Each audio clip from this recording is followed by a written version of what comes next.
Welcome to the Learning Pines YouTube. We hope this video helps. You start by confirming the exact ping driver model and that it has an adjustable hosel. This avoids damaging a fixed head club. Once confirmed, lay the club on a clean bench and record current loft and face settings because you will return to them if needed. Use the ping torque wrench or specified hex key to loosen the hosel screw. Turn slowly until the head detaches. Make sure to keep all small parts in a tray so nothing is lost during the swap. Once the head is off, position the new head sleeve so the index marks line up with the shaft logo.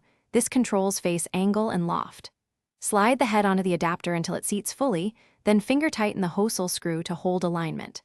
Now use the torque wrench to tighten to the ping-specified torque. Do this gradually and feel for the click or stop. If you hear resistance before the spec, back off and reseat. Misalignment can strip threads, so take your time.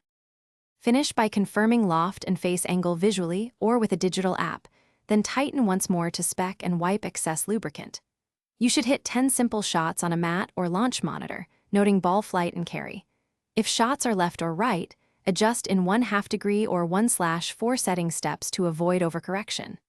If you encounter wobble, clunks, or inconsistent shots, recheck torque and examine the sleeve for debris. Cleaning and reseating usually resolves poor contact.